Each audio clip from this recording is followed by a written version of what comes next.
Hello guys, स्वागत है आप सभी का समा क्रिकेट के यूट्यूब चैनल में। यहाँ पे आपको क्रिकेट रिलेटेड बातें सीखने को मिलेंगी, पुरानी क्रिकेट रिलेटेड इन्फॉर्मेशन मिलेगी। इसीलिए कहता हूँ समा क्रिकेट को लाइक शेयर सब्सक्राइब जरूर कर दीजिएगा अगर अभी तक आपने नहीं किया है तो। इस चैनल पे आपको क्रिकेट रिलेटेड बहुत सी चीज़ें सीखने को मिलेंगी, बहुत सी क्रिकेट इन्फॉर्मेशन मिलेगी। अब हम यहाँ पे हम इस वीडियो में हम आपको बताने वाले हैं केन विलियमसन स्टोरी पार्ट 2 के बारे में। जहाँ तक हमने कल फिनिश किया था 2016 के T20 वर्ल्ड कप पे हमने केन विलियमसन की स्टोरी को फिनिश किया था। यहाँ से हम उसी स्टोरी को आगे बढ़ाना चाहेंगे। एक ये 2016 के बाद 2016 T20 वर्ल्ड कप के बाद New Zealand team Kane Williamson CPL भी खेलते हैं, लेकिन न्यूजीलैंड टीम दौरा उसके बाद न्यूजीलैंड टीम जहाँ पे उनकी टीम प्लेऑफ के लिए नहीं क्वालिफाई करती थी, और उसके बाद उनका दौरा होता है। दौरा है न्यूजीलैंड, टेस्ट सीरीज़ और साउथ अफ्रीका, यानी कि अफ्रीकन टूर होता है टेस्ट सीरीज़ के लिए। जिम्बाब्वे में शानदार परफॉर्मेंस होती है। जिम्बाब्वे की टीम बहुत ही वीक है। 91 पहले टेस्ट में आता है, दूसरे टेस्ट में 113 and 68 not out. Man of the match भी वो दूसरे मैच में बनते हैं। एज एन कैप्टन अपनी पहली सीरीज़ भी जीत जाते हैं। 272 रन बनाते हैं 3 पारियों में 136 के औसत से के, और फिर दूसरा मैच में प्लेयर ऑफ द मैच भी बनते हैं। कैप्टन भी पहली सीरीज जीत जाते हैं। फिर अगला असाइनमेंट होता है वही साउथ अफ्रीका का नेक्स्ट दौरा, जहाँ की टफ होने वाला होता है। पहला मैच में 3 दिन बारिश होती है, आई थिंक 3.5 दिन बारिश होता है। मैच ड्रॉ हो जाता है। केन विलियमसन 2 नॉट आउट बना देते हैं। अगले मैच में अर्धशतक जरूर बना देते हैं। एक लोन रेजिलियंस दिखाते हैं न्यूजीलैंड की तरफ से, लेकिन Dale Steyn was too good for that New Zealand side and Kagiso Rabada as a pair dismantle New Zealand team. New Zealand की टीम सीरीज जीत जाती है और हार जाती है 1-0 से विलियमसन की कप्तानी में। ये पहली अब सीरीज लॉस, लेकिन ये इस टीम को इसलिए नहीं जाना जाता कि अब अवे में जीतो। ये तो टीम घर पे मैचेस नहीं जीत पाती, अवे तो बहुत दूर की बात है। केन विलियमसन टोटल अफ्रीकन दौरे पे 6 पारियों में 356 रन बना देते हैं। 84 का 88 का एवरेज होता है उनका। एक शतक 3 अर्धशतक। फिर ये टीम इंडिया जाती है, जहाँ पे पहले टेस्ट में विलियमसन 75 का स्कोर कर देते हैं। टोटल 4 पारियों में 135 रन। 3-0 से न्यूजीलैंड टीम को स्पिन खेलने में दिक्कत आती है। इंडियन टीम उन पिचेस पे अच्छा कर देती है। अपने घर में 3-0 न्यूजीलैंड सीरीज हार जाती है। लगातार बैक टू बैक हार्स के साथ न्यूजीलैंड पे प्रेशर अब बढ़ता ही जा रहा होता है। ODI सीरीज में 3-2 से न्यूजीलैंड की टीम सीरीज हार जाती है। केन विलियमसन दूसरे मैच में दिल्ली में अपना शतक ज़रूर जमाते हैं, जिसके चलते न्यूजीलैंड वो मैच जीत जाता है। फिर आता है पाकिस्तान की टीम, न्यूजीलैंड आती है टेस्ट मैच, 2 टेस्ट मैच की सीरीज़ खेलने। फिर न्यूजीलैंड एज अ कैप्टन घर पे पहली बार एज अ कैप्टन खेल रहे होते हैं। पहले मैच में की दूसरी पारी में एक ट्रिकी पिच होता है, जहाँ पे न्यूजीलैंड पहले इनिंग में 67 रन की लीड लेता है, जिसके चलते विलियमसन सेकेंड इनिंग में 61 की शानदार पारी खेलते हैं। न्यूजीलैंड 8 विकेटों से मैच जीत जाता है। दूसरा टेस्ट में ग्रेट 55 का होता है विलियमसन का, 4 पारियों में 120 रन। 30 का एवरेज। 2016 बहुत ही ख़राब जाता है न्यूजीलैंड केन विलियमसन के लिए as a batsman. As a captain फिर भी ठीक ठाक जाता है, लेकिन एज ए प्लेयर बहुत ही ख़राब जाता है अक्रॉस फॉर्मेट्स। एक जिम्बाब्वे दौरा टेस्ट क्रिकेट में छोड़ दो तो कुछ भी नहीं होता है। T20 वर्ल्ड कप में कप्तानी अच्छी की, लेकिन उसके अलावा कुछ नहीं। न्यूजीलैंड फिर ऑस्ट्रेलिया जाती है, जहाँ पे भी उनकी परफॉर्मेंस उतनी अच्छी नहीं होती है। 3-0 से वो श्रृंखला हार जाते हैं। उसके बाद बांग्लादेश की टीम न्यूजीलैंड आती है। पहले 3 ODI होते हैं 2016 के अंत में ही, जहाँ पे वो 3 T20 ODI में तीनों में हरा देते हैं, जिसमें केन विलियमसन का आई थिंक आखिरी मैच में 97 होता है। जी आखिरी मैच में 97 का स्कोर होता है। 2 50 बनाते हैं 3 पारियों में। फिर T20 सीरीज़ में भी 1 50 बनाते हैं, अच्छी फॉर्म में लग रहे होते हैं। फिर आता है टेस्ट मैच, जहाँ पे बांग्लादेश की टीम अपने टेस्ट क्रिकेट का हाईएस्ट टोटल पोस्ट कर देती है 595, जिसके चलते न्यूजीलैंड फाइट बैक करती है। केन विलियमसन अर्धशतक बनाते हैं। टॉम लैथम का 177। यहाँ से न्यूजीलैंड की मेरे हिसाब से एक अच्छी सी ओवरा शुरू हुई थी टेस्ट क्रिकेट में। 53 का स्कोर पहले इनिंग में। दूसरे इनिंग में बांग्लादेश का कुलैब 217 के चेज में आखिरी दिन आई थिंक 52 ओवर में मिलता है 4 के रन रेट से, लेकिन विलियमसन 102 नॉट आउट की पारी खेलते हैं, 104 नॉट आउट की पारी खेलते हैं। आई थिंक केवल 83 गेंदों में ये विलियमसन का फास्टेस्ट शतक होता है। न्यूजीलैंड के लिए थर्ड फास्टेस्ट होता है। 104 नॉट आउट पे केन विलियमसन चौथे इनिंग में अपना तीसरा शतक लगाते हैं, दूसरा एंड विनिंग कोर्स। शानदार बल्लेबाजी करते हैं चौथे इनिंग में। ये दिखाते हैं कि मैं प्रेशर को रेजिलियंस कर देता हूँ। दूसरा टेस्ट में केन विलियमसन 2 पे आउट हो जाते हैं, लेकिन न्यूजीलैंड बांग्लादेश को हरा देती है एक टफ एनकाउंटर के बाद, लेकिन इन दी एंड इजी विन हो जाती है। विलियमसन फिनिश करते हैं सीरीज 159। फिर आती है साउथ अफ्रीका की टीम, जो कि विलियमसन के लिए एक बहुत ही बढ़िया सीरीज चली जाती है। पहले ही टेस्ट मैच में 130 रन, शानदार शतक। दूसरे मैच में विलियमसन का फेल्यूर, पहला मैच ड्रॉ हो जाता है। दूसरे मैच में विलियमसन का फेल्यूर 2-1 के स्कोर। और न्यूजीलैंड वो मैच हार जाती है। तीसरा मैच न्यूजीलैंड को जीतना चाहिए था। केन विलियमसन के 176 ने इनिंग डिफीट न्यूजीलैंड के लिए सेटअप कर दी होती है कि न्यूजीलैंड इनिंग से ये मैच जीत रहा होता है, लेकिन चौथा दिन पूरा बारिश के चलते धुल जाता है और न्यूजीलैंड की टीम मैच और सीरीज हार जाती है। मैच ड्रॉ हो जाता है, सीरीज न्यूजीलैंड हार जाती है। Player of the tournament Kane Williamson को दिया जाता है, player of the match Kane Williamson को दिया जाता है। और उसके अलावा टोटल सीरीज में वो सीरीज के हाईएस्ट रन स्कोरर भी होते हैं। 4 पारियों में 309 रन, 77 का एवरेज, अच्छी सीरीज, 3 मैचों में 2 शतक। ये समरी उनके लिए अच्छा था, 7 मैचों में 3 शतक, आई थिंक 3 अर्धशतक, 3 शतक, ड्रीम समर अपना वो एंड करते हैं। ओडीआई सीरीज में 250 ज़रूर आते हैं, लेकिन उतनी अच्छी परफॉर्मेंस नहीं। उसके बाद ये आईपीएल खेलने जाते हैं, जहाँ पे उनको जितने मौके 5-6 पारियों में मौके मिलते हैं। 1 अर्धशतक होता है दिल्ली के खिलाफ 51 गेंदों में 99। दिखाते हैं कि मेरी T20 गेम भी है। 15 रन से वो मैच SRH को जिता देते हैं।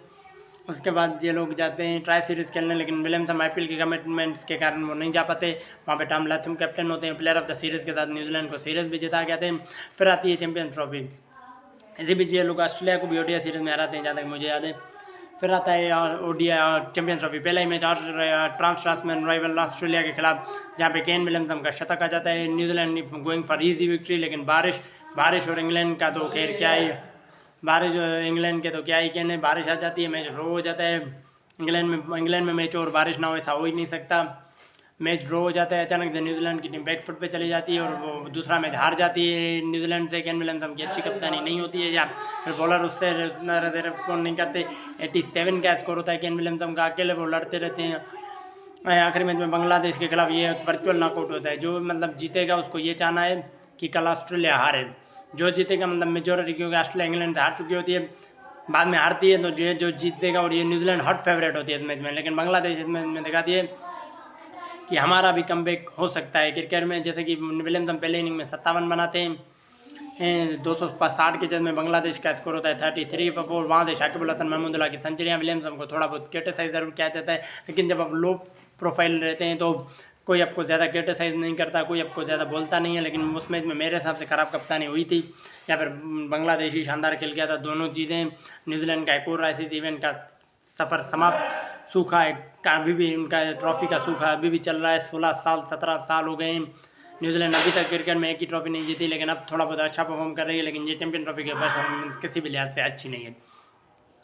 उसके बाद जहाँ तक मुझे याद है, न्यूजीलैंड की टीम काफ़ी समय तक इंटरनेशनल क्रिकेट नहीं खेलती, थोड़ा बहुत CPL खेलते हैं विलियमसन।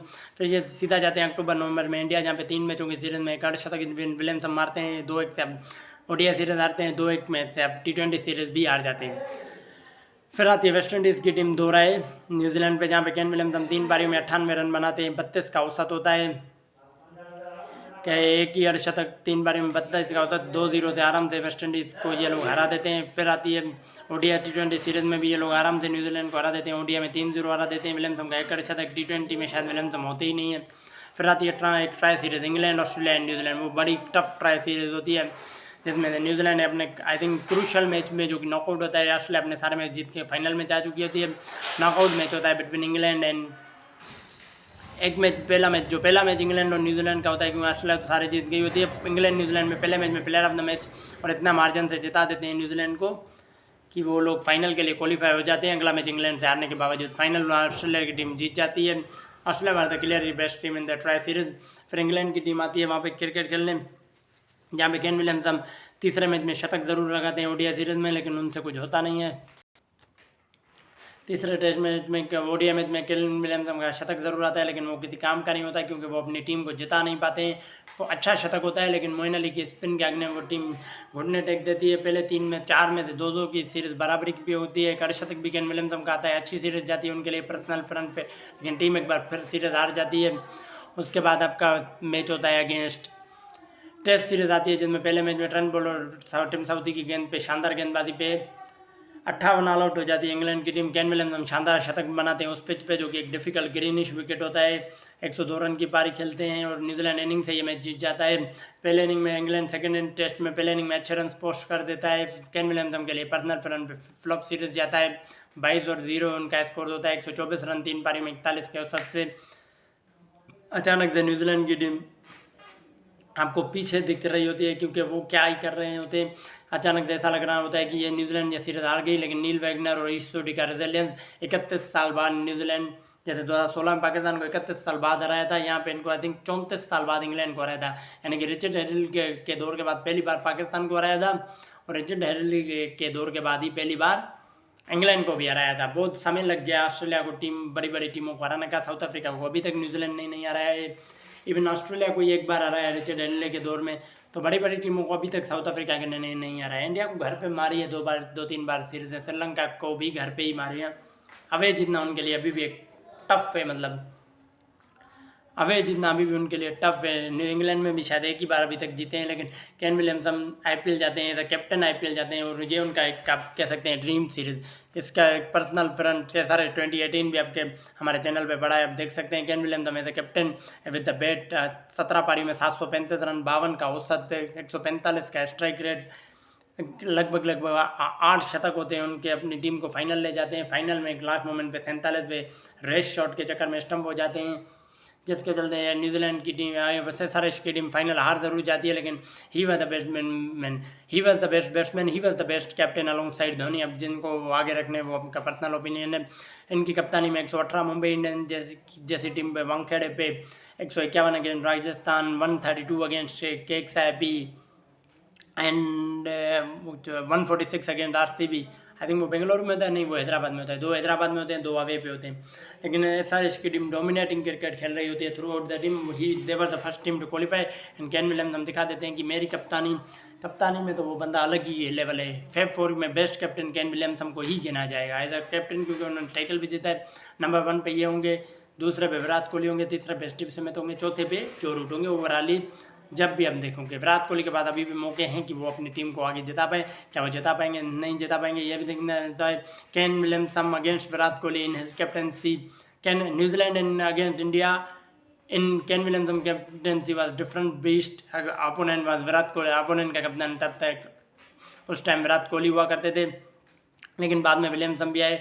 लेकिन ये एक अलग डिबेट है, किसी और दिन ये इस डिबेट को रखेंगे। अभी विलियमसन की स्टोरी को कंटिन्यू करते हैं। आई थिंक न्यूजीलैंड की टीम 6 महीने क्रिकेट नहीं खेल रही होती है, रस्टी होती है। 1-2 लीग उधर उनके प्लेयर खोल रहे होते हैं। Colin Munro player of the tournament होते हैं CPL में।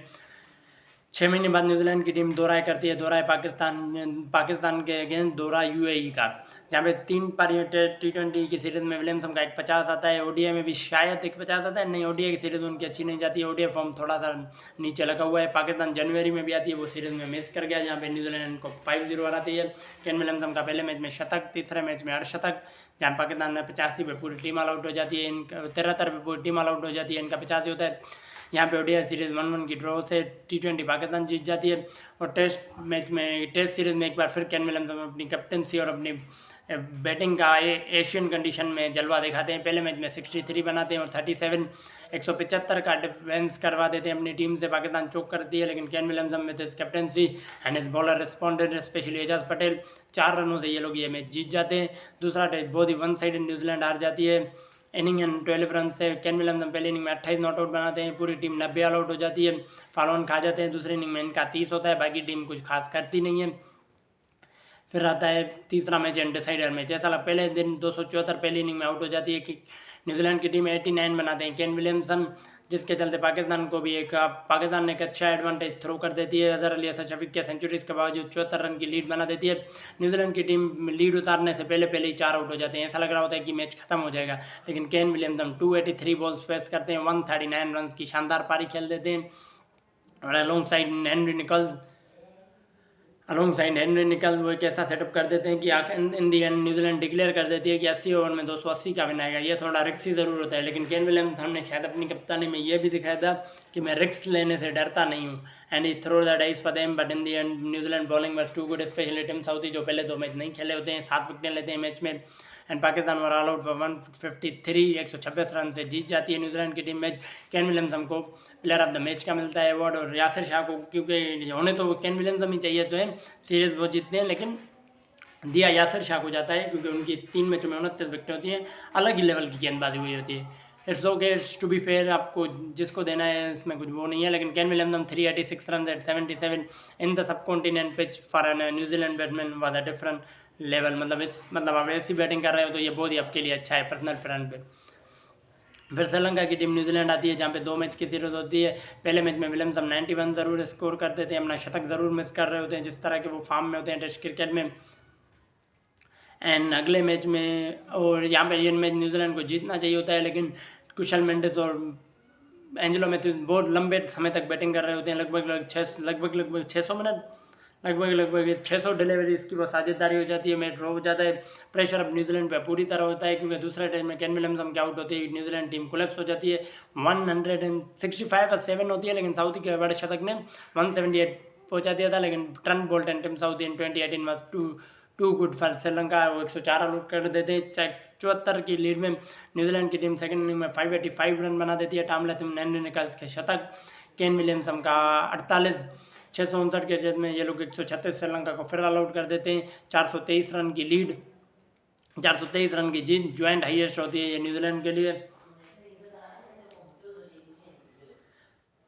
और फिर आती है ओडीआई सीरीज, जहाँ पे पहले मैच में केन विलियमसन के पहले 2 मैच में आई थिंक 8 शतक होते हैं, और फिर तीसरा मैच 3 मैचों में 2 शतक होते हैं। ये टीम सीरीज जीत जाती है। T20 विलियमसन मिस आउट कर देते हैं। बांग्लादेश की सीरीज में 2 मैच खेलते हैं, छोटे मोटे स्कोर, और फिर मिस आउट कर जाते हैं। और इंडिया की इसके खिलाफ 20 सीरीज आती है, 5 ओडीआई सीरीज मैच की ओडीआई सीरीज, जिसमें पहले मैच में शतक आता है, 8 शतक आता है, लगातार छठा घर पे इंडिया के खिलाफ 8 शतक, लेकिन अगले 4 मैचों में नाकास परफॉर्मेंस, 4 सीरीज हार जाती है न्यूजीलैंड।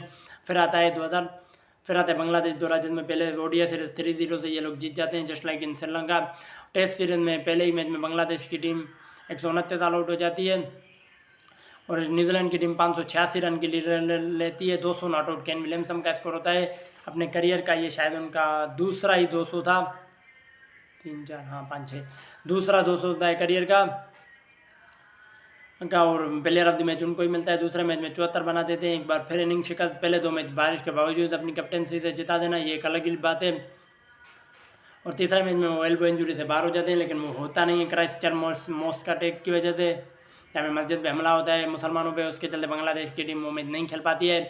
इन दी एंड 2-0 से ये सीरीज जीत जाते हैं। Kane Williamson 274 run with just 1 dismissal. घर पे तो 2019 के बाद केन विलियमसन घर पे एक डिफरेंट बीस्ट बन गए, यहाँ पे सभी कह सकते हैं प्री पोस्ट कोविड एक डिफरेंट बीस्ट बन गए हैं। फिर आता है IPL 2019, पहले 2-3 मैच में केन विलियमसन मिस कर देते हैं, एक ही मैच खेलते हैं, पहले 6 मैच में से टीम पीछे लगी होती है, फिर आते हैं 7वें मैच में हार जाते हैं, लेकिन अगली 2 जीत जरूर दिला देते हैं, फिर मिस कर जाते हैं।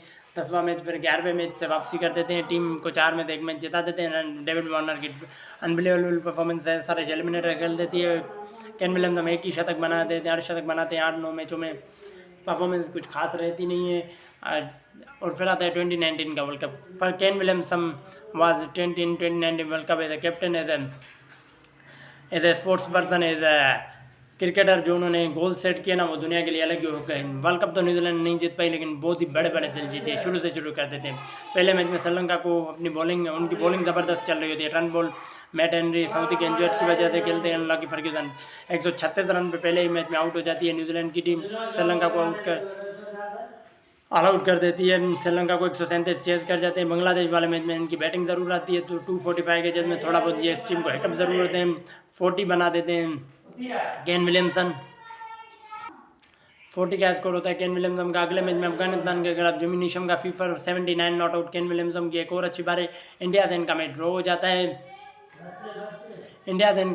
जाता है। अगला मैच साउथ अफ्रीका से होता है, जहाँ पे न्यूजीलैंड साउथ अफ्रीका 241 चेस का स्कोर बना देती है। कप्टिल पहले ऐसा लग रहा होता है कि न्यूजीलैंड ये मैच आराम से जीत जाएगा, लेकिन कप्टिल का हेड विकेट होना, 2 लाथिम और अपना रोस्टर का जल्दी आउट हो जाना मैच को एकदम बीच पे खड़ा कर देता है। लेकिन केन विलियमसन रिलैक्स, काम एंड कूल एंड कबकम्बर की तरह रन बनाते रहते हैं। कॉलिन डी के रन 47 पे 60 बना देते हैं, और उसके बाद केन विलियमसन अपना शतक पूरा कर देते हैं।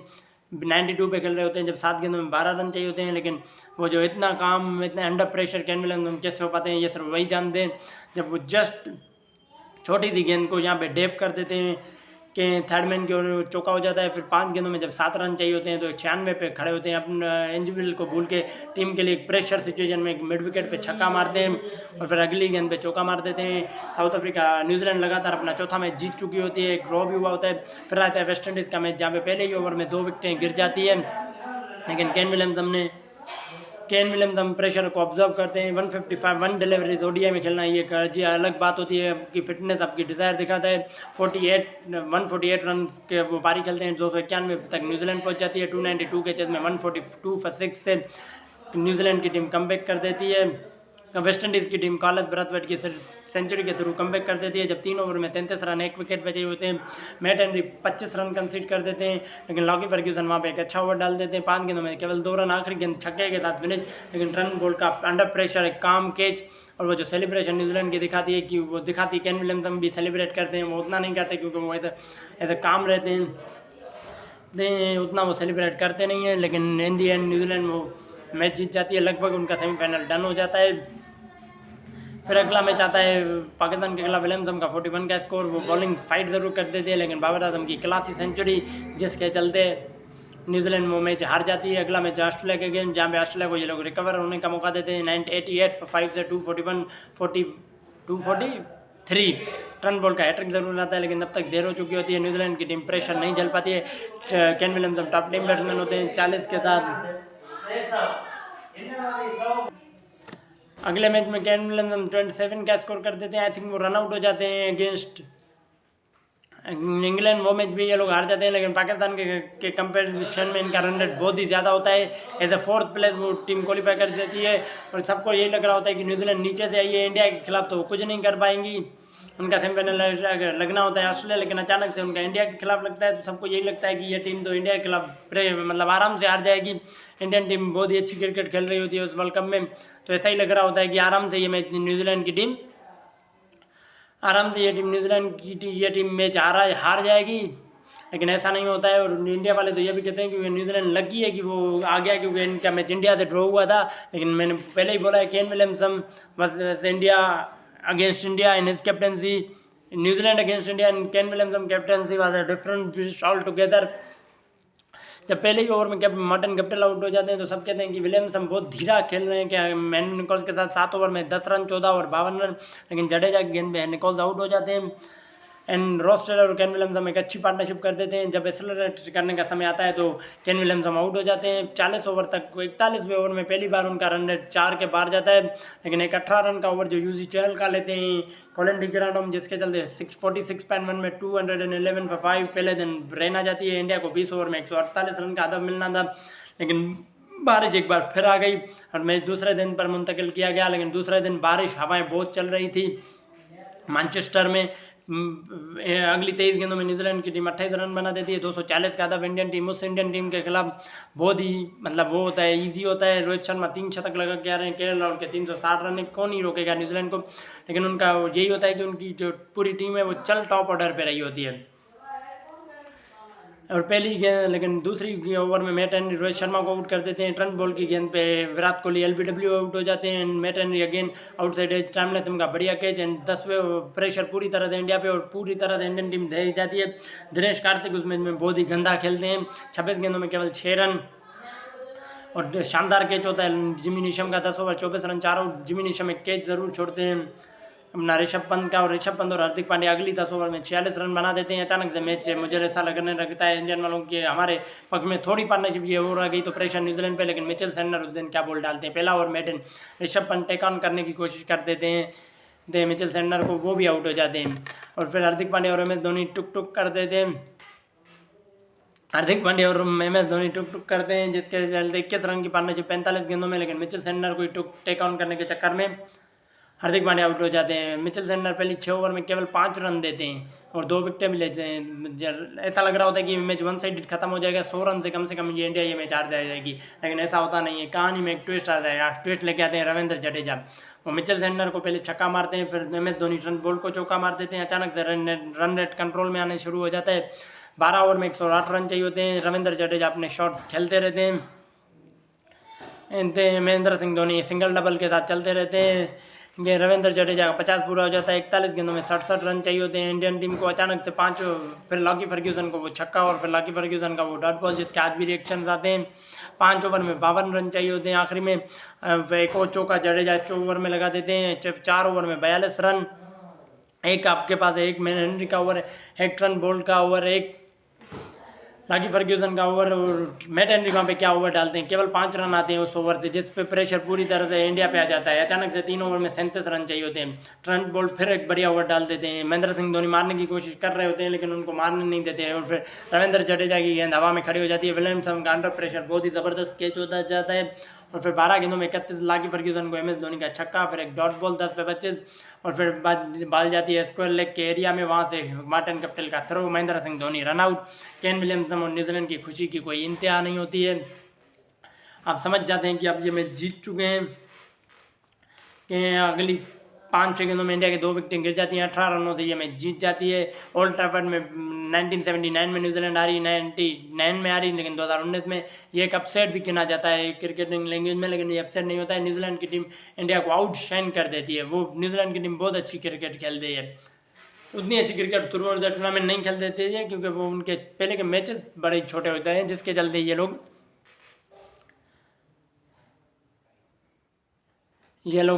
फाइनल में आ जाते हैं। फाइनल उनका होता है होम टीम इंग्लैंड के साथ लॉर्ड के ग्राउंड में। लॉर्ड के ग्राउंड में इंग्लैंड की team 2 final ICC ODI world cup के हार चुकी होती है। अब उनका फाइनल होता है न्यूजीलैंड वर्सेस इंग्लैंड। पहले टॉस जीत के न्यूजीलैंड फिर बैटिंग करने का फैसला लेती है। 6 ओवर में 28 रन, मार्टिन कप्टिल आउट हो जाते हैं। हेनरी निकल्स अपना अर्धशतक बनाते हैं, लेकिन सबसे बड़ा विकेट होता है केन विलियमसन का 30 रन पे 53 गेंदों पे। एक रिव्यू करते हैं इंग्लैंड की टीम अल्ट्राइज में आउट आ जाता है।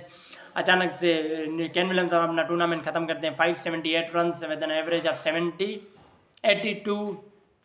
2 शतक 2 अर्धशतक। हर बार जब भी वो बैटिंग पे आए हैं तो उन्होंने कम से कम 10 मिनट बैटिंग पे ज़रूर बिताए हैं, जिसके चलते न्यूजीलैंड की टीम फाइनल में भी आई है और अपनी कैप्टनसी से वो फाइनल भी खिला रहे होते हैं अपनी टीम को।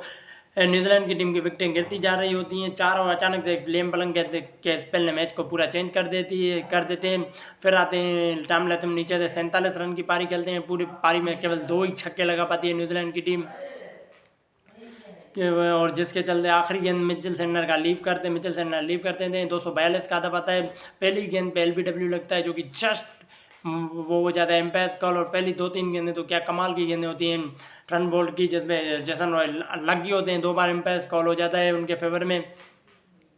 242 के चेस में 5 ओवर में 24 रन, फिर 2 चौके मार देते हैं। जेसन रॉय ऐसा लग रहा होता है जैसे उन्होंने सेमीफाइनल में ऑस्ट्रेलिया के साथ किया, वैसा ही वो इंग्लैंड के साथ भी करने वाले हैं। लेकिन मैट हेनरी की गेंद पे वो आउट हो जाते हैं। आउटसाइड एज रन टाम लैथम का कैच, और फिर कॉलिन डी ग्रैंडहोम बहुत ही अच्छे से प्रेशर एग्जिट करते हैं। क्या फाइनल के शाम कॉलिन डी ग्रैंडहोम का स्पेल होता है। 10 ओवर में 25 रन, 1 आउट। उसमें अपना जो रूट का भी विकेट हो जाता है। उनको प्रेशर इतना हावी हो जाता है कि वो शॉट मारने के चक्कर में आउट हो जाते हैं। जॉनी बेस्टो का चॉप डाउन, फिर एवन मॉर्गन के विकेट के बाद तो ये मैच मतलब न्यूजीलैंड का ही बनता था। 86 for 4 in final world cup final. 244 23 over हो चुके हैं, 27 ओवर में 156। लेकिन फिर शाम बात अभी तक होती है बेन स्टोक्स की, लेकिन नॉक खेलते हैं उनके साथ वाले जोस बटलर की जो नॉक होती है।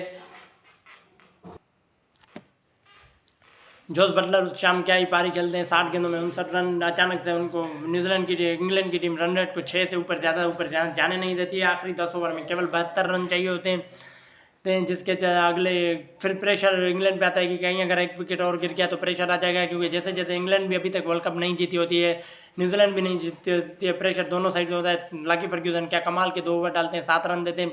32 गेंदों पे 46 रन चाहिए होते हैं।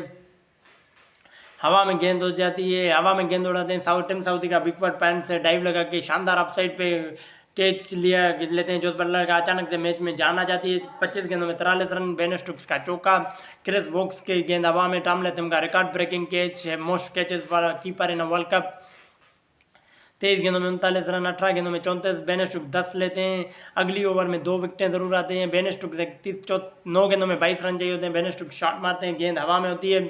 ट्रेंट बोल्ट कैच पकड़ते हैं, लेकिन उनका पैर रॉक से टच हो जाता है, वो 6 हो जाता है। आखिरी गेंद पे एक और विकेट जिमी नीशम का आखिरी ओवर डालने आते हैं ट्रेंट बोल्ट। पहली 2 गेंदें यॉर्कर ऑन द पॉइंट, 4 गेंदों में 15 run. Boundaries are so important. और तीसरी गेंद ट्रेंट बोल्ट एक रिक्स लेते हैं कि मैं सीधा डालने जाता हूँ, यॉर्कर गिरी तो छक्का, लेकिन बेन स्टोक्स ऑलरेडी अपने घुटने में आ जाते हैं और स्लोक स्वीप कर देते हैं उस गेंद को। 3 गेंदों में 9 रन चाहिए होते हैं। फिर आता है क्रिकेटिंग हिस्ट्री का टर्निंग पॉइंट, जहाँ पे न्यूजीलैंड ट्रेंट बोल्ट की गेंद को बेन स्टोक्स मिड विकेट या फिर लॉन्ग लेग की तरफ शॉट मारते हैं। पहला रन वो दौड़ लेते हैं, स्ट्राइक लेने के लिए उनको दूसरा रन लेना ही पड़ता है। 2 गेंद सीधे का शॉट कटरन मार्टिन कप्टिल कीपर देन पे थ्रो कर देते हैं,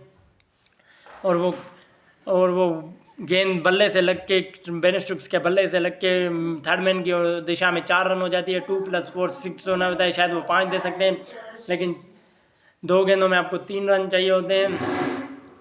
2 गेंदों में अचानक से 3 रन चाहिए होते हैं। केन विलियमसन का वो राय स्माइल, और मतलब वो एक गम में जो स्माइल होता है, वो ट्रेंट मार्टिन गप्टिल की शक्ल ऐसी की गलती कुछ नहीं है, सदा से दुनिया की सबसे बड़ी उनको मिल ली गई है। 2 गेंदों में अचानक से 3 रन चाहिए होते हैं, लेकिन वो ट्रेंट बोल्ट क्या ज़बरदस्त यॉर्कर डालते हैं जिसमें 1 रन होता है। आदिल रशीद एक माइंड गेम खेल जाते हैं न्यूजीलैंड से ताकि बेन स्टोक्स स्ट्राइक पे आ जाए। एक गेंद में 2 run, down the leg side full toss को Kane William Martin Ben Stokes set टुक कर देते हैं, जिसके चलते वो दूसरी रन के चक्कर में रन आउट हो जाते हैं और मैच चला जाता है सुपर ओवर में। ओडीआई क्रिकेट के इतिहास का पहला सुपर ओवर होता है वर्ल्ड कप फाइनल 2019। फिर ओडीआई क्रिकेट में सुपर ओवर को लागू किया गया। अब डिसीजन ये होता है, इंग्लैंड की तरफ से मार्टिन गप्टिल और आएंगे, और इंग्लैंड की तरफ से आएंगे बेन स्टोक्स और जोस बटलर, जो कि पहली गेंद पे 3 आते हैं, दूसरी पे 1 रन। फिर ट्रेंट बोल्ट की सटीक यॉर्कर होती है तीसरी, जिस पे बेन स्टोक्स एक अच्छा शॉट मार देते हैं, चौका हो जाता है। अगली 2 गेंदें ओके होती हैं, 5 गेंदों में 11 रन, आखिरी गेंद पे चौका। और बटलर का आपने वो पोज भी देखा होगा जो वो उड़ के ऐसे करते हैं। 1 ओवर में 16 रन, बहुत ही मुश्किल।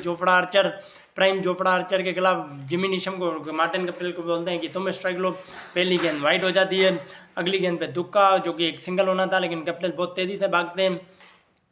दूसरी गेंद जो मिड विकेट पे है उस छक्के का तो वो रही है अलग है, गोन उस पर कॉमेंट्री आयन समित की आज भी उस पर रील्स चलती रहती हैं। 2 गेंदों में 9 रन, 4 गेंदों में 7 रन चाहिए होते हैं। अगली गेंद फिर एक यॉर्कर होती है जिसपे जिमी नीशम टुक करके 2 भाग जाते हैं। कोई भी जेसन रॉय से मिसफील्ड होती है, कोई भी फील्डर बॉलर कीपर जैन पे थ्रो ही नहीं करता। 3 गेंदों में 5 रन, अगली यॉर्कर फिर आती है, वहाँ पे एक और बार गलत एंड पे थ्रो आ जाता है, गलत एंड पे फिर throw. Guptill was always gonna make it, Ian Smith की कमेंट्री होती है। 2 गेंदों में 3 रन, आयन समित की कमेंट्री पूरे सेमीफाइनल और फाइनल में अलग ही लेवल पे चली जा चुकी होती है। 2 गेंदों में आपको 3 रन चाहिए होते हैं। 2 गेंदों में 3 रन आप बना भी सकते हैं, नहीं भी बना सकते हैं, लेकिन वहाँ पे न्यूजीलैंड बहुत फेवरेट होती है वर्ल्ड कप ट्रॉफी उठाने की। 4 पे 15 पे भी बहुत मोमेंट्स आए। न्यूजीलैंड सोच रही होगी कि शायद हमने वो मोमेंट्स गवाए आज, इसीलिए हमारे पास वर्ल्ड कप की ट्रॉफी नहीं है। शॉर्ट बॉल डालते हैं जोफ्रा आर्चर और जिमी नीशम उसको नहीं मार पाते के, और जोफ्रा आर्चर बॉलर्स एंड पे थ्रो नहीं करते क्योंकि चांस लेना होता है, क्योंकि अब ये तय होता है क्योंकि बाउंडिंग काउंट पे ये डिसाइड होना होता है। अगर ये ड्रॉ हो जाती तो न्यूजीलैंड को तो 2 रन बनाने ही होते हैं, एंड इंग्लैंड को 1 रन पे भी एडवांटेज होता है कि 1 पे भी वही जीतेंगे, यानी कि 2 बनाओ तो वर्ल्ड कप तुम्हारा, 1 बनाया तो उनका, यानी कि। और फिर गप्टिल मारते हैं पीछे, थोड़ा पीछे जाते हैं, फॉलो करते हैं जोफ्रा आर्चर ने, एक यॉर्कर मारते हैं। जेसन राय थोड़ा आगे खड़े होते हैं, गेंद सीधा उनके हाथ में जाती है, पहला रन तेजी से गप्टिल बना जाते हैं। दूसरे रन में शायद उनकी वो फुर्ती नहीं, जोस बटलर स्टम्प से थोड़ा आगे चले जाते हैं। थ्रो वशा होता है, पिकअप थ्रो, लेकिन थोड़ा दूर होता है, लेकिन बटलर का माइंड अपना यूज़ कर देते, बॉल पकड़ के ऐसे मार देते हैं स्टम्प में। और फिर बटलर को कैच करना, इयन मॉर्गन को कैच करना किसी के हाथ में नहीं होता। जोफ्रा आर्चर का सेलिब्रेशन, बेन स्टोक्स का celebration, absolute XD for England, एग्नी for New Zealand, एक डायलॉग होता है माइन स्मिथ का। केन विलियमसन का चेहरा, टिम साउदी का लॉर्ड की बालकनी पूरी तरह से उदास हो जाती है क्योंकि न्यूजीलैंड की टीम माथे दौड़ के आने के लिए तैयार हो जाती है, लेकिन न्यूजीलैंड एक लो परफॉर्म टीम, और सब कहते हैं कि न्यूजीलैंड के साथ बेईमानी हुई है। शायद आप भी यही कहेंगे कि न्यूजीलैंड के साथ उतना अच्छा नहीं हुआ जितना होना चाहिए था। डिसएडवांटेजेस न्यूजीलैंड को उस मैच में मिलते हैं। न्यूजीलैंड की टीम थोड़ी सी लो प्रोफाइल रह जाती है, लेकिन रहती है, इसकी वजह से शायद ही उन्हें वो इंसाफ, या वो कह लीजिए कि जो शायद जो वो कोई ऐसी ही टीम होती तो ज़रूर जगह थी, लेकिन न्यूजीलैंड केन विलियमसन पहले कहते हैं वी एक्सेप्ट, पहले बोलते हैं आई एक्सेप्ट, फिर बाद में बोलते हैं नहीं वी एक्सेप्ट, हंस के वो बोल देते हैं प्रेस कॉन्फ्रेंस में कि नहीं हम हार चुके हैं, ये एक रियलिटी है। इंग्लैंड की टीम वर्ल्ड कप जीत चुकी होती है। केन विलियमसन को प्लेयर ऑफ द टूर्नामेंट मिलता है। Player of the tournament in ICC world cup was not a joke, जिसको मिला है सब लेजेंड्स को ही मिला है, सब लेजेंड में जाते हैं। विलियमसन लेजेंड्स की सूची में आ चुके होते हैं क्योंकि उन्होंने एक world cup player of the tournament in ICC ODI world cup जीत चुके होते हैं। ये कोई छोटी मोटी बात नहीं होती है, न्यूजीलैंड की टीम एक्सेप्ट कर देती है क्योंकि उस दिन के बाद न्यूजीलैंड के लिए लोगों के दिलों में रिस्पेक्ट और बढ़ गई। 4 गेंदों में 15 रन टर्न बॉल से डिफेंड नहीं हुए, 2 गेंदों में 3 रन गप्टिल और जिमी नीशम से नहीं बने। जिमी नीशम ने छक्का जरूर मारा। ये मैच 86 पर 4 से न्यूजीलैंड, क्योंकि इंग्लैंड की टीम प्रेशर में काफ़ी दे जाती है इस मैच में, लेकिन बेन स्टोक्स प्रेशर और अपना लक उनके साथ होता है प्रेशर मोमेंट्स में, लेकिन वो हमेशा ही क्लच मोमेंट पे डिलीवर्स करने वाला है। आज भी अगर आपको हार्दिक पांड्या आज के दौर के मेरे हिसाब से one of the best allrounders हैं। वो टीम फिर वो अपनी टीम को एक अपने दम पे मैच और टूर्नामेंट जिता दें, लेकिन नहीं, फिर भी आप अगर भी आप आज भी लोगों से पूछेंगे कि who is the best allrounder in cricket, तो लोग यही कहेंगे कि Ben Stokes is the best allrounder in cricket. And उसके बाद वर्ल्ड कप के इतने मतलब हादसे के बाद ऐसा समझ लीजिए न्यूजीलैंड की टीम श्रीलंका जाती है, जहाँ पे 3 पारी में केवल केन विलियमसन के 24 रन आ जाते हैं। टेस्ट सीरीज 1-1 से ड्रॉ हो जाती है। T20 सीरीज ये लोग 2-1 से जीत जाते हैं, लेकिन साउथ एशिया के पर जाते हैं। फिर यह टीम जाती है, इंग्लैंड की टीम न्यूजीलैंड आती है, जहाँ पहले टेस्ट मैच में केन विलियमसन 51 रन बनाते हैं। जेम्स बीजे वाटलिंग के 200 की वजह से ये लोग मैच जीत जाते हैं। लगातार दूसरी सीरीज विक्ट्री अगेंस्ट इंग्लैंड। ये न्यूजीलैंड टीम के लिए अपने आप में एक अचीवमेंट होती है। 2015 में 1-1 करना और 2018 में जीतना और 19 में भी जीतना। दूसरा मैच ड्रॉ हो जाता है। इंग्लैंड की टीम लीड ज़रूर ले लेती है, ऐसा लग ज़रूर रहा होता है कि वो जीतेंगे, लेकिन केन विलियमसन अपना एक्सपीरियंस जोक देते हैं। दूसरे टेस्ट मैच की दूसरी पारी में 104 रन नॉट आउट, 3 पारी में 159 रन, 79.50 का एवरेज। 2019 में छठे मैच में ये उनका दूसरा शतक हो दिया जाता है। फिर ये टीम ऑस्ट्रेलिया जाती है, जहाँ पे पहले टेस्ट मैच में 34 और 14 के स्कोर होते हैं विलियमसन के। दूसरे में डक और 9, 4 पारी में 57 रन, 14 का औसत, 3-0 से ये लोग सीरीज हार जाते हैं। ना उनकी बॉलिंग अच्छी होती है, ना बैटिंग अच्छी होती है। लगभग 250 रन के मार्जिन से ये तीनों टेस्ट मैच 4-4 दिन में हार जाते हैं।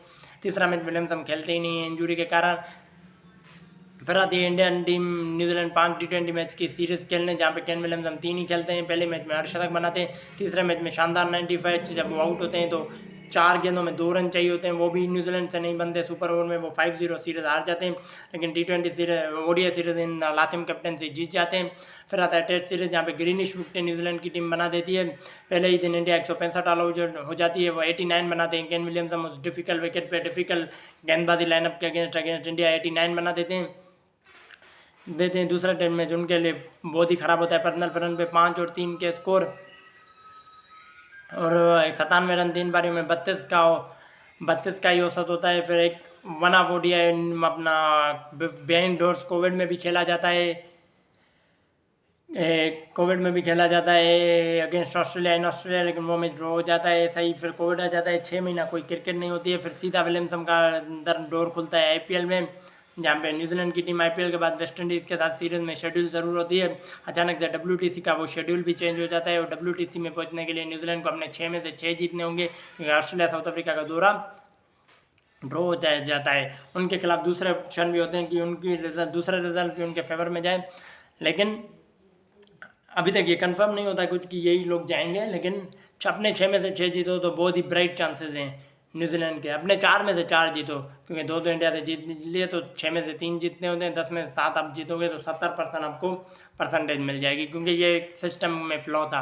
लेकिन अब परसेंटेज के हिसाब से 12 मिनट पॉइंट उसके बाद अच्छा निकाला, लेकिन तब तक के लिए यही था कि 120 फाइन थे। IPL में केन विलियमसन को पहले तो हैदराबाद की टीम मैचेस खिलाती नहीं है। आई थिंक कितने नहीं खिलाती, पहला नहीं खेलते। आई थिंक पहले 4-5 मैचेस तो ये खेलते ही नहीं है। ये डायरेक्ट 7वां मैच खेलते हैं, जहाँ पे 7वां खेलते हैं, 5वां भी खेलते हैं। चौथे में तीसरे मैच से इनको लाया जाता है, क्योंकि ये फिट हो जाए। उस मैच में ये 26 गेंदों में 41 रन बना के इनिंग भी खेलते हैं। अगला मैच फिर चेन्नई के खिलाफ ये रन आउट हो जाते हैं। मुंबई के खिलाफ अच्छी परफॉर्मेंस नहीं, फिर इनको इंजरी हो जाती है 9वें मैच में, जहाँ पे ये एज एन ओपनर 18 गेंदों में 28 रन बना देते हैं। एक अर्धशतक भी तो नहीं बनाते, नहीं अर्धशतक अभी तक इन्होंने नहीं बनाए। परफॉर्मेंस उतनी अच्छी नहीं रही होती है, इसलिए टीम से बाहर किया जाता है 2 मैच के लिए। फिर ये लोग क्या करते हैं, जॉनी बेस्टो को ड्रॉप करके केन विलियमसन को मिडिल ऑर्डर में खिलाते हैं, जहाँ पे वो 10 गेंदों में 11 रन बनाते हैं। एक 50 शायद ही किसी के खिलाफ मारते हैं, शायद राजस्थान ये किससे मैच खेलते हैं, चेन्नई के खिलाफ एक इनका शानदार अर्धशतक आता है, जो ये मैच ज़रूर आ जाते हैं। लेकिन टॉप ऑर्डर की 2-3 विकेटें गिर जाने के बाद 168 चेन्नई मतलब दुबई की पिच पे चेन्नई की बॉलिंग के खिलाफ उतना आसान नहीं होता है, लेकिन ये लोग ये फाइट ज़रूर करवा देते हैं। उसके बाद इनका फॉर्म अच्छा लगा होता है कि इनको इंजरी फिर से पकड़ लेती है। 18 गेंदों में 28 रन, टीम से ये बाहर हो जाते हैं, लेकिन फिर फिट भी हो जाते हैं, तो इनको खिलाया नहीं जाता पंजाब के अगेंस्ट, क्योंकि राजस्थान के अगेंस्ट टीम जीत गई चुकी होती है। 10 गेंदों में 11 रन दिल्ली के खिलाफ, ये एक उनके लकी चार्म हो रहे होते हैं साबित। बेंगलोर के खिलाफ भी नॉट आउट आते हैं। फिर मुंबई के खिलाफ बैटिंग ही नहीं आती। फिर उनका ये विलियमसन का पर्सनल रन पे आता है। आई थिंक ये उनका बेस्ट मैच होता है। फिर ये विलियमसन दिखाते थे कि प्रेशर में उनसे बड़ा कोई बैट्समैन ही नहीं है। और क्योंकि वो 44 गेंदों में 50 रन नॉट आउट बना देते हैं, जहाँ पे एक स्पिनिंग विकेट पे दूसरी ओर से विकेटें गिर रही होती हैं शारजा के पिच पे। 132 के चेस में भी सनराइजर को बहुत दिक्कत डिफिकल्ट आती है, लेकिन जेसन होल्डर उनकी पार्टनरशिप आराम से मैच जिता देती है। 37 गेंदों में जब 53 चाहिए होते हैं वो छक्का देख लीजिए, या फिर यूजी चल और एडम जंपा को एक एक छक्का जो कि प्रेशर रिलीजर होते हैं। और फिर जब 16 पे 20 चाहिए होते हैं तो वहाँ पे वो छक्का हो जाना चाहिए होता है, वो होता नहीं है। लेकिन फिर जेसन होल्डर इन मोमेंट्स पे तो ये एक दुक्का एक कट करके पैन की ओर चौका मार लेते हैं, एक बार थर्ड मैन की ओर, एक बार फिर, जो कि इनका मतलब परसेंटेज स्ट्रोक होता है और मेन स्ट्रोक इनका यही होता है शायद। अगर इनको प्रेशर रिलीज करना होता है तो यहाँ वो मारते हैं, डेप करते हैं। टेस्ट क्रिकेट में वहाँ पे सिंगल लेना इनकी और जोरूट की एक अलग ही खासियत है। और फिर आता है क्वालीफायर 2, जहाँ पे ओपनिंग के ओपनर्स की विकेटें गिर जाती है 190 के जद में। ये अकेले फाइट करते रहते हैं, 45 गेंदों में 67 रन बना देते हैं, 4-5 छक्के ज़रूर लगा देते हैं, 2 मैच में 7-8 छक्के लगा देते हैं, जहाँ पे विलियमसन छक्के कम लगाते हैं, ये बात हम करते हैं। लेकिन 7-8 छक्के 2 मैचों में जब तक ये होते हैं तब तक फाइट होती है। उन 20 गेंदों में 42 रन चाहिए होते हैं, जब ये मार्कस स्टोइनिस की गेंद पे कगिस और रबाडा को कैच दे बैठते हैं। और हैदराबाद की टीम वो मैच 4 के सीज़न से बाहर हो जाती है। फिर वेस्ट इंडीज़ की टीम न्यूजीलैंड का दौरा करती है, T20 सीरीज़ ये खेलते नहीं है, और दूसरा टेस्ट मैच भी ये मिस करने वाले होते हैं। लेकिन न्यूजीलैंड में too good for West Indies, और पहले टेस्ट मैच में विलियमसन दिखा देते हैं कि जब बात आएगी आई है क्वालिफिकेशन की WTC के लिए तो वो कुछ भी करेंगे। वो 251 का स्कोर कर देते हैं, तो अपने करियर का हाईएस्ट स्कोर, पहला 250 प्लस स्कोर 251 वन बना के प्लेयर ऑफ द मैच भी ले जाते हैं। सीरीज़ के भी ओवरऑल हाईएस्ट रन स्कोरर ही बनते हैं। दोनों टेस्ट मैच में 4 पारियों में 3-3, 2-2 पारियों में कोई भी इतना रन नहीं बना पाता जितना ये एक ही पारी में बना जाते हैं। 251 प्लेयर ऑफ द मैच होते हैं पहले टेस्ट मैच में। अगली सीरीज़ उनकी पाकिस्तान के खिलाफ होती है, एक ODI वो खेलते हैं, 2 T20 वो खेलते हैं, जहाँ में वे 40 शतक बना देते हैं। और इन ODI सीरीज़ और फिर टेस्ट सीरीज आती है कि पहले दिन शाइन अफरीदी ओपनर्स को जल्दी पवेलियन भेज देते हैं, लेकिन 129 रन अप टू 97 डिलीवरीज एक डिफिकल्ट पिच पे ग्राइंड करके केन विलियमसन में क्या अच्छी पारी खेलते हैं। 192 रन की लीड होती है। दूसरी पारी के में 23 रन बनाने के चक्कर में विलियमसन 21 पे आउट हो जाते हैं। न्यूजीलैंड की टीम एक डेड रिकलेशन करती है कि पाकिस्तान भी जीते। पाकिस्तान को लगभग 135 ओवर देती है, जिसमें 374 रन ही चाहिए होते हैं ताकि पाकिस्तान जीत के लिए जाए, क्योंकि न्यूजीलैंड के लिए WTC में जितने अवेलेबल पॉइंट्स होते हैं सब लेने बहुत ही ज़रूरी होते हैं। और जितने भी अगर न्यूजीलैंड की टीम पॉइंट्स लेगी तो ये उनके लिए ही अच्छा होगा। और वो उसी दिन 3 आउट कर देती है, अगले दिन आते ही टेलन नाइट वॉचमैन को भी आउट कर देते हैं। लेकिन फवाद आलम और रिजवान की वो पार्टनरशिप ऐसा लग रहा होता है कि मैच पाकिस्तान आराम से ड्रॉ करा लेगा। आखिरी 40 ओवर में 158 रन चाहिए होते हैं, तीनों रिजल्ट आन होते हैं। केन विलियमसन खुद भी बॉलिंग पे आते हैं, कुछ खास होता नहीं है। लेकिन जो काइल जेमिसन की गेंद पर रिजवान का LBW पाकिस्तान अचानक से चौक करने लगता है, लेकिन आखिरी विकेट नसीम शाह एंड मोहम्मद अब्बास ने वो जो पार्टनरशिप निभाई थी, आई थिंक 48 गेंदें वो खेल लेते हैं, 27 गेंदें बची होती हैं। जब मिचेल सेंडर की गेंद थोड़ा हवा में डालते हैं, सीधा पीछे की ओर मार देते हैं नसीम शाह और कैच पकड़ लेते हैं। मिचेल सेंडर एक शानदार कैच पकड़ लेते हैं। न्यूजीलैंड की सेलिब्रेशन अब देख लीजिए कि कैसी होती है। वो समझ जाते हैं कि ये उनके लिए एक टर्निंग पॉइंट होगा सबके लिए करियर में, और अगला मैच अगर वो जीत गए तो उनके चांसेस लगभग WTC में फाइनल में पहुंचने के कंफर्म हो जाएंगे। 90% वो फाइनल में होंगे। और अगले टाइम मैच में वो वैसे ही करते हैं। पहले दिन एक डिफिकल्ट विकेट पे, क्योंकि टॉस बहुत ही क्रूशल होता है उस टेस्ट मैच में, पाकिस्तान न्यूजीलैंड ऑफ टू बॉल कर देती है। पाकिस्तान 297 बना के ऑल आउट हो जाती है। अजहर अली का 97 होता है। केन विलियमसन अगेन अपनी क्लास दिखाते हैं, 238 बनाते हैं। हेनरी निकल्स का 174। इन दोनों के बीच की 366 रन की साझेदारी होती है। केन विलियमसन को पहले मैच में man of the match, player of the series मिलता है, क्योंकि 11 विकेट काइल जेमिसन होते हैं। दरअसल ये टर्न अराउंड ही न्यूजीलैंड टेस्ट टीम का हुआ एक और काइल जेमिसन के टर्न अराउंड के बाद। न्यूजीलैंड की टीम घर से 4 साल से सीरीज 5 साल से हारी नहीं है। 6 मैचों में 36 विकेटें लेके काइल जेमिसन इस टीम को फाइनल पहुंचा देते हैं। केन विलियमसन 4 पारियों में 639 रन। जब ज़रूरत थी कि चारों के चारों जीतोगे तो WTC फाइनल जाओगे, वहाँ पे केन विलियमसन ने अपना किरदार निभा किया। 4 मैचों में पोस्ट कोविड, 3 मैचों में 300, इसलिए तो पोस्ट कोविड केन विलियमसन की 25 मैचों में 26 मैचों में 12 शतक है। हर दूसरे मैच में उनका शतक आता है। 60 प्लस का उनका औसत है पोस्ट कोविड। केन विलियमसन अलग ही लेवल पे खेल रहे होते हैं, जिसके चलते न्यूजीलैंड की टीम फिर इंडियन टीम गैबा में ऑस्ट्रेलिया को हरा देती है, जिसके चलते न्यूजीलैंड की टीम का फाइनल कंफर्म हो जाता है। बाकी 3 टीमें इंडिया इंग्लैंड श्रीलंका को हरा के वापसी भी कर देती है। इंडिया इंग्लैंड एंड ऑस्ट्रेलिया की फाइट चलती रहती है। इंडिया इंग्लैंड सीरीज में कि कौन जाएगा। इन दी एंड इंडिया पहले 2 दो मैच बच्चे होते हैं जब सीरीज़ के, तो इंडिया को इंग्लैंड को दोनों ही जीतने होते हैं, इंडिया को भी दोनों जीतने होते हैं। ऑस्ट्रेलिया के लिए ये 1-1 पे जाएंगे, लेकिन दोनों ही इंडिया जीत जाती है और इंडिया न्यूजीलैंड का कंफर्म हो जाता है WTC फाइनल इन लॉर्ड्स। पहले तो वो साउथहैम्पटन, क्योंकि लॉर्ड्स में कोविड की वजह से नहीं हो पाता है। और केन विलियमसन ऑस्ट्रेलिया से T20 सीरीज़ खेलते हैं, जिसमें 3-2 से न्यूजीलैंड सीरीज़ जीत जाती है। इस जोड़ी के शानदार परफॉर्मेंस, केन विलियमसन का 5 मैचों में 1 अर्धशतक। उसके बाद IPL आता है, पहले 3 मैचों में केन विलियमसन को खिलाया नहीं जाता, तीनों ही मैच हैदराबाद की टीम हार जाती है, फिर इनको खिलाती है। इनकी जो दिल्ली के अगेंस्ट 9 के 51 गेंदों पे 66 रन, जिसमें एक डिफिकल्ट चेन्नई के विकेट पे अगर वो नहीं होते तो हैदराबाद की टीम 1 साइड वो भी मैच हार जाती। चौथा मैच जीतती ज़रूर है जब इनको खिलाती है। 19 गेंदों में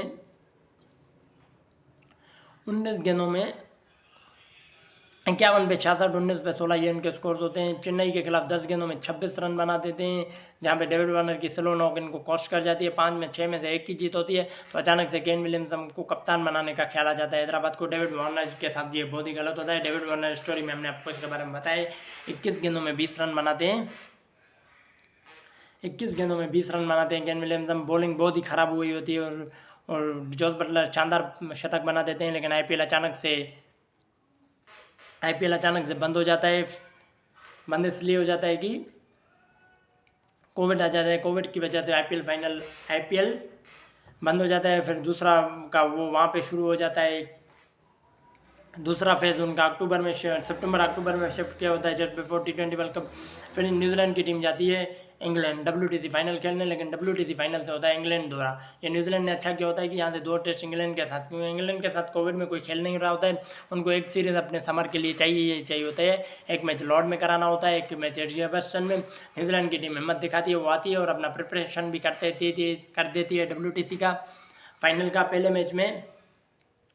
पहले ही दिन को डेवन कॉनवे का ये लोग मतलब टफ कॉल लेते हैं कि डेवन कॉनवे की फॉर्म अच्छी है तो हम उनको ही खिलाएंगे, T20 क्रिकेट के फॉर्म के बेसिस पे ही हम उनको खिला लेंगे उस बेसिस पे ही। और पहले ही दिन वो अपना शतक पूरा कर देते हैं, 200 बना देते हैं, जिसके चलते शानदार 379 रन का स्कोर बना देती है न्यूजीलैंड की टीम, 379 बना देती है। और इंग्लैंड की टीम एक 232 तक आई थिंक 9 आउट हो जाती है। रोरी बॉन्स का शतक, केन विलियमसन की थोड़ी बहुत डेली कप्तानी, लेकिन काइल जेमिसन की 3 विकेटें होती हैं। काइल जेमिसन इंग्लैंड में कैसा करेंगे, इस पे WTC के चांसेस निर्भर हो देंगे। WTC में इनकी टीम क्या होगी, अब इस पर भी सवाल होने लगते हैं, क्योंकि पहले मैच में विलियमसन एक गस्टी डिक्लेरेशन करते हैं आखिरी दिन पे। खुद पर्सनल फ्रंट पे इंग्लैंड उनके लिए बहुत ही ख़राब जा रहा होता है। ओवरऑल ही 10 पारी में 261 रन ही होते हैं। आई थिंक एवरेज भी कुछ खास नहीं होता है, 26 का औसत होता है पूरे WTC में। इंग्लैंड में तो इंग्लैंड के लिए अभी तक उतना अच्छा है नहीं। अब कहने के लिए दूसरा टेस्ट मैच में विलियमसन को इंजरी हो जाती है, टॉम लथम कप्तान होता जाते हैं, न्यूजीलैंड की ताकत आधी हो गई, सब ऐसा ही कहते हैं। लेकिन न्यूजीलैंड की टीम शानदार गेंदबाजी करती रहती है। रोरी बॉन्स 81 इंग्लैंड की तरफ से बना देते हैं, लेकिन ट्रेंट बोल्ट की 4 विकेटें, मैट हेनरी की 3 विकेटें, वो जो ओपनिंग स्पेल डालते हैं, जिसके चलते न्यूजीलैंड की टीम 85 रन की पहले इनिंग में लीड ले लेती है। 82 रॉस टेलर बनाते हैं, 82 विल यंग बनाते हैं, 80 रॉस टेलर लेट कोलैप्स की वजह से, जहाँ पे स्कोर न्यूजीलैंड को एक अच्छी लीड लेनी चाहिए होती है, वो 85 की ले पाते हैं। लेकिन दूसरे इनिंग में मैट हेनरी का वो ओपनिंग स्पेल, जिसने रेटल कर दिया इंग्लैंड की टीम को, नील वेगनर के 3 विकेट और मिजाज पटेल के 2 विकेट, ट्रेंट बोल्ट के 2 विकेट, 122 पे ये टीम ऑल आउट हो जाती है। सिर्फ 38 रन का चेस आ जाता है। वहाँ पे भी आई थिंक 2 विकेटें गिरती हैं ज़रूर, 1-2 विकेट गिरती ज़रूर है न्यूजीलैंड की, लेकिन लाथम और टेलर ही नॉट आउट आ जाते हैं। विलियंग मेरे ख्याल से डेवन कॉनवे विलियंग दोनों आउट हो जाते हैं। 39 के चेस में भी थोड़ा फंसती ज़रूर है। अब हेडेक ये होता है, रॉस टेलर विनिंग शॉट मारते हैं और रॉस टेलर की भी लगभग ये करियर के आखिरी मतलब फेसेस होते हैं। टाइम लथम की कप्तानी में आप सीरीज़ जीत गए इंग्लैंड में सीरीज आई थिंक 60 साल बाद 55-60 साल बाद इंग्लैंड में न्यूजीलैंड की टीम सीरीज़ जीतती है। अब WTC के लिए उनके लिए हेडेक ये होता है कि वेगनर जेमिसन ये मैच नहीं खेलते, तो मैट हेनरी, नील वेगनर, काइल जेमिसन, तो उनके पास 6 बॉलर होते हैं। तो क्या वो मैट हेनरी को कैसे फिट इन करेंगे, क्या कॉलिन डिग्रैंड उनको ड्रॉप कर दिया जाएगा, ऐसा तो नहीं होने वाला है। ये तो क्लियर होता है कि एजाज को कैसे जोड़ोगे। एजाज ने जो इस मैच में क्रूशल विकेट लिए, 7 बॉलर हैं, 5 जो वेगनर, जेमिसन, बोल्ट, साउथी और अपना हेनरी एजाज, ये 6 बॉलर हैं। इनमें से आपको 4 पिक करने हैं। आपका कॉलिन डिग्रैंड हम तो खेलना ही खेलना है। विलियम को obviously unlucky to miss out, Henry Nicholls और बीजे वार्लिंग 6 नंबर पे। बीजे वार्लिंग अनाउंस कर देते हैं कि WTC जो होने वाला है मेरा लास्ट मैच है न्यूजीलैंड के लिए, ये WTC कैसा रहा, क्यों रहा, केन विलियमसन के लिए पर्सनल फ्रंट पे कैसा रहा, ये बातें हम आपको बताएंगे। केन विलियमसन अभी रैंकिंग में नंबर 1 भी बैट्समैन चल रहे हैं, स्टीव स्मिथ विराट कोहली को पीछे छोड़ते हुए, स्पेशली स्टीव स्मिथ को जो उनका समर गया था जिसके चलते अब वो रैंकिंग में नंबर 1 आ चुके हैं। जीत बहुत ज़रूरी है न्यूजीलैंड की टीम के लिए। WTC क्या वो जीत पाएंगे? उन्होंने अपना जो इकलौता टाइटल जीता है वो इंडिया को हरा के फाइनल में जीता है 2000 की चैंपियंस ट्रॉफी। WTC का इनॉग्रल फाइनल होता है 18 से 22 जून। 23 जून एक एक्स्ट्रा दिन, बारिश पूरी मैच से 8-10 दिन पहले बारिश हुई ही नहीं होती है, धूप खिल रही होती है, इंडियन टीम खुश होती है, पहले ही अनाउंस कर देती है कि हम 3 फास्ट बॉलर और 2 स्पिनर खेलेंगे। मैच में क्या होता है ये आपको अगली वीडियो में केन विलियमसन स्टोरी पार्ट 3 में पता चलेगा। फिलहाल के लिए इस वीडियो में इतना ही। चैनल को लाइक शेयर और सब्सक्राइब जरूर कर दीजिएगा।